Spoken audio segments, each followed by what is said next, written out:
Welcome to the Redmen TV. Liverpool have just drawn with Wolves. It was another pretty drab performance. I'm joined by Courtney and Andy Bell. I'll come to you first, Andy. Sum it up. The exact same performances we've seen for the last 3 months, to be honest. Exactly the same problems. A couple of players showing some nice touches, but in areas where they end up doing something nice. It's 40 yards from goal, and it feels like everything has to be perfect. Every move has to be world class for us to get anywhere near the goal, and that just feels like graft at the minute. The midfielders have far too much space for the opposition every single time. They walked through us. Adama Traore nearly scored the exact same goal Dewsbury Hall scored the other week.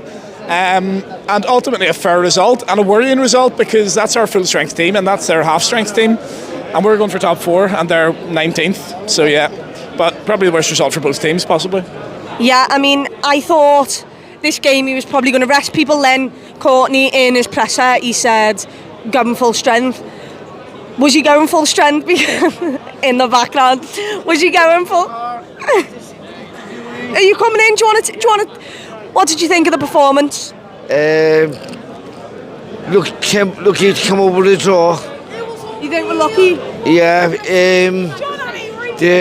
The defence wants him tidy up a bit. Yeah, we do. I agree with you there, mate. We haven't played good. Thanks so much. Got his face on camera. There we go. Yeah, but Courtney, we went full strength. Did we go full strength because we didn't want to replay? However, we just weren't good on the night to, win. It goes to a replay. I cannot be bothered. Yeah, I definitely think full strength was to not get that replay, because we've got Champions League still. We're still trying to get top 4.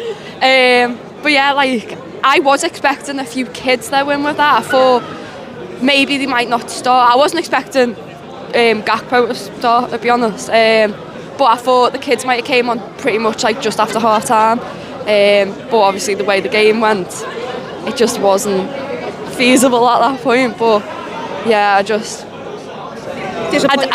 disappointing. But also it's we've still got that chance. But I don't know if we're going to be able to take that chance at Wolves. Yeah, it's our ground to go to. They're 19th, scrapping for absolutely everything. I mean, they've done it at Anfield, and they've shown us and they've shown themselves to give themselves a bit of confidence. Just go at Liverpool and you get stuff. I mean, that first goal, I think for 15 minutes we dominated. We were in and around the area but had absolutely no quality on the final ball. Then I think they had 2 counter-attacks where they nearly had us. The third one, we managed to dissolve it. We pass the ball out to Thiago. Thiago loses it. Luckily we get it back, and Alisson Becker just hands them the ball practically. Yeah, I don't know, I think it was Nunez, or Ruben, no, not Nunez, what do you call him? The Neves. Portuguese fella, Neves, that's the one. He goes down, sort of holding his ankle and holds his hand up as if his season's going to be over.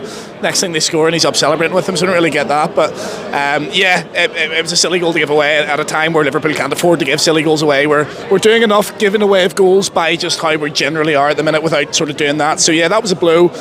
Get ourselves back into the game, couple of nice goals. Obviously, Nunez finish is absolutely incredible. It's a really, really good finish on the left foot.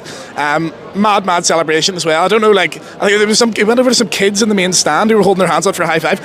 That jacked up mad bastard, I would not be holding my hand out if Darwin Nunez run at me after I've just scored a goal. So yeah, that was good. And then it looks like we're just going to see out a 2-1, drab 2-1, a scrappy 2-1. But we give away another goal and ultimately nearly lose at the end. It must have been close enough because that offside check took a long time, so I was a bit worried about that. I did actually think he was onside. His shirt. It's the initial pass out to the left back, isn't it? Yeah, maybe. I've got no idea. Was on the line. Yeah. It couldn't have been that. He takes his shirt off and goes mental.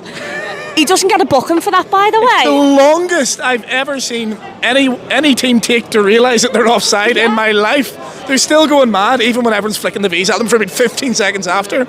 Unbelievable. Courtney, we do get back into it. 2-1, we go up.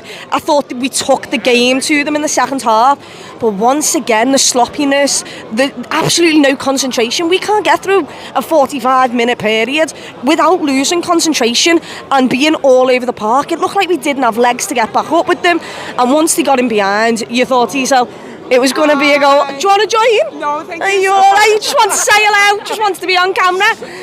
I wonder if he knows what this is on, Once again, it's a goal that we should be able to deal with, and at no point do we.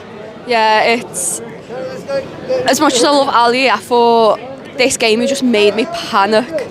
And I just defensively, honestly, I don't think Van Dijk not being there wasn't the problem. I just think all this season, that defence, everyone should be able to run through it. We just keep having sloppy moments again and again and again. And unfortunately, Ali did make maybe a few mistakes that led to them. But yeah, it's just, I keep saying, I don't really know what you can put it down to exactly what's going wrong. Yeah. But that defence, whatever's happened between last season and now, it's just not good enough. By the way, just before Alisson did that, Matip nearly did the exact same thing. And he got a tackle, he got a really good tackle in, but near the exact same things. You know, the warning signs were there, and Liverpool just don't seem to be reacting in game at the moment. They don't seem to be reacting to what the opposition's doing. They just keep sort of expecting a different result by doing the same things over and over again. I think that's the most worrying thing. It's going to be graft all season, by the way. These performances are going to come in, and if we're going to win games, it's going to be your 2-1s, your scrappers like Leicester. It's going to be like this the rest of the season, I think. Now, we could still get top 4 with it. We could still scrap in there because there are a couple of really crap teams in that race, and top 4 teams always drop points anyway. That's why they're not in the title race. But yeah, it's going to be graft for the rest of the season, I think, unfortunately. Yeah, there's another thing about that defence, and it's not just defence, it's the midfield as well. I tell you what, Jude Bellingham, yeah, he'd help a little bit, but my God, he would not solve whatever the hell is going on with this football club at the moment.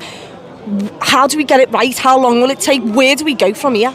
The midfield's so worrying at the minute, but it's also a sort of systemic thing. There were a couple of times where, yes, the problem starts from the other team having far too much space in the midfield, but the problem isn't the back line's so high, and I'm not doing the whole high line thing because I think ultimately it's a high risk, high reward type thing. I think it works for us. It worked for us in the title winning season, but when the line's that high and the other teams have that much space in midfield, they can just ping the ball in behind, and it means that our defence can't proactively go to cut out the pass because they're so worried about that massive amount of space in behind, where they've had 2 or 3 seconds to pick their pass. The runners had 2 or 3 seconds to make us run, and everything's really dangerous. And they nearly got Traore in a couple of times at the end there. Could have easily gone and won it, but for some sort of decent defending from Kanate. So yeah, I'm with you. And the other side of it, I suppose, is when you bring a big player in like a Bellingham or somebody like that, they can give everyone a lift, and all of a sudden everyone's having to.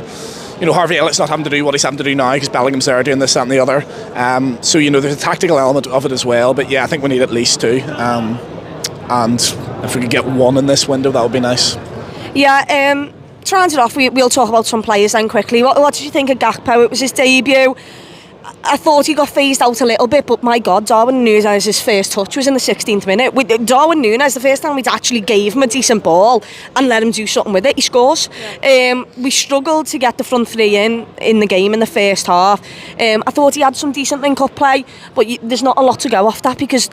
What can you say? I mean, he's a new lad coming in, but if the players around you aren't playing brilliantly, you're going to struggle anyway. Yeah, I definitely think, for me, I thought he was really promising. I think his first shot was a shot on target, I think, in that game.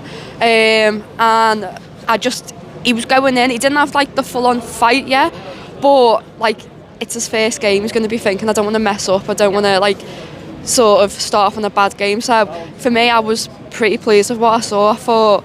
from only being in the club since the beginning of the year, he's had a week to sort of get in with the players, get used to it, and I thought him and Robbo seem to have a really good link up on the side.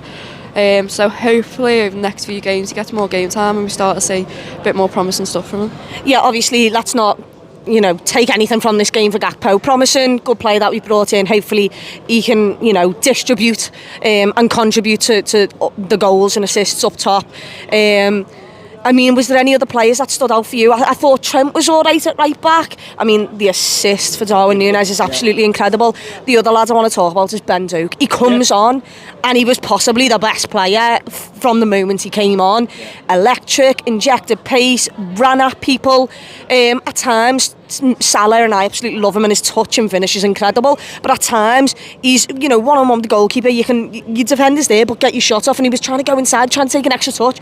Ben Doak wasn't like that. As soon as he got the ball, drove at players. And I thought, he's another promising point to take from tonight. Yeah, definitely. I think half the time when you use the word raw about footballers like this, it almost comes across as a negative. But he's raw in the nicest possible way because he just doesn't care. He's so fearless. He's so lacking in what's going to happen. What are the crowd going to correct. He knows he's got sort of credit in the bank with a crowd for a while, which, by the way, a lot of players don't have tonight, as just before half. Naby Keita. Well, it turned incredibly toxic. Well, actually, Naby, I thought, played quite well when he came on. He actually gave something different, dribbled through a couple of players, and then it turned into a very sort of, well, it was a very Naby performance overall, because there were a couple He was of all right for the first terrible passes. 5 minutes he came on. But at the end of the day, you know, like, he gives away a couple of balls trying to sort of thread them through. I'd much rather that than the Joel Matip flat ball over the top floated into the goalkeeper's hands, because ultimately that takes 2 minutes out of the game. Whereas we regain the ball within 5 seconds when Naby does that. So, you know, the crowd got in his back, but, you know, comparable to say, as I say, those balls into the keeper's hands, which we seem to do a hell of a lot of. You know, it wasn't too bad. And just on Gakpo, I thought he showed some nice touches, but he looks very much like a player to me who I'd be very, very surprised when everyone's fit if he's playing on the left-hand side. Well, there you go. Yeah, another disappointing result from the Reds then. Brighton in the Premier League next. I'm really not looking forward to it. Away from home, they're in such good form. But, you know, you've got to get behind the Reds right now. That's all we can do. Get behind every single player that is on the pitch, and let's hope for the best. It's going to be like this all season, so you better, you know, sit down, strap yourself in and get ready for it. If you do want more instant reaction, do head over to Redmen Plus and check out our analysis on that. Got some boss content, but obviously can be a little bit depressing when the Reds have lost. Anyway, yeah. Let's hope for a better performance next week. That's what I'm going to say every time until we get it right. Till the next one now, up the Reds. Get closer to Liverpool Football Club and the magnificent city of Liverpool over on Redmen Plus, our Liverpool streaming service. Documentaries, features, more content from the Redmen studio, and you can learn deep and in-depth knowledge from experts, journalists, and cultural features going to get you close to the football club that we all love. Head to redmenplus.com.